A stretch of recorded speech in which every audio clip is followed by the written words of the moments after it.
ओम नमः शिवाय। प्रभु जी, आज की कथा है महाभारत श्रृंखला में वन पर्व एपिसोड संख्या 128। अभी तक आपने सुना मारीचवध तथा सीता हरण की कथा। अब कथा आगे। आज की कथा होगी रामचंद्र जी तथा सुग्रीव में मैत्री एवं वानर राज वाली का वध। आइए अब कथा को प्रारंभ करते हैं। मार्कंडेय जी कहते हैं, सीताहरण के दुख से व्याकुल श्री रामचंद्र जी पंपा सरोवर आ गए। फिर दोनों भाई ऋष्यमुख पर्वत पर चढ़ने लगे। उस समय पर्वत की चोटी पर उन्हें 5 वानर दिखाई पड़े।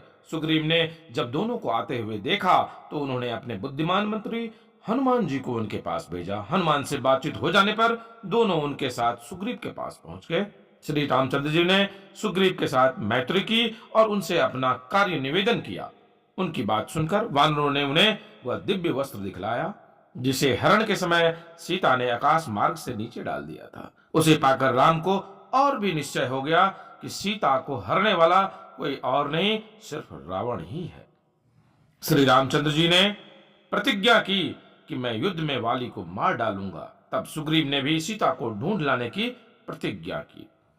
फिर सब मिलकर युद्ध की इच्छा से किष्किंधा को चले। वहां पहुंचकर सुग्रीव ने बड़े जोर से गर्जना की।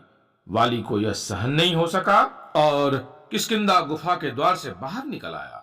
सुग्रीव माल्यवान पर्वत के पास खड़ा था। वहां पहुंचकर वाली ने सुग्रीव से कहा, अरे तू तो अपनी जान बचाता फिरता था, फिर पहले अनेकों बार तुझे युद्ध में जीत कर भी मैंने सिर्फ भाई जानकर जीवित छोड़ दिया था। आज फिर मरने की क्या जल्दी आ पड़ी।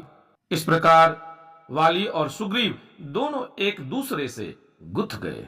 नख और दांतों से दोनों के शरीर छिन्न भिन्न होकर लहूलुहान हो रहे थे। पता नहीं चलता था कि कौन वाली है और कौन सुग्रीव। तब हनुमान जी ने सुग्रीव की पहचान के लिए उनके गले में एक माला डाल दी।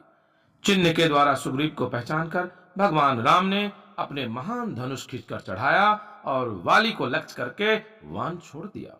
वह बाण वाली की छाती में जाकर लगा। वाली ने एक बार अपने सामने खड़े हुए लक्ष्मण सहित भगवान श्री राम को देखा और उनके इस कार्य की निंदा करता हुआ मूर्छित होकर जमीन पर गिर पड़ा।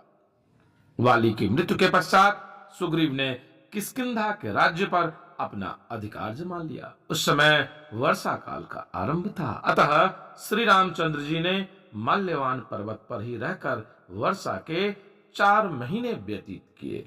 प्रभु जी, आज की कथा को यहीं विराम देते हैं। आगे की कथा पुनः आगे। आप शिवाय का दर्शन को लाइक शेयर सब्सक्राइब अवश्य कीजिएगा। शीघ्र मिलते हैं अगली वीडियो में। तब तक के लिए ओम नमः शिवाय।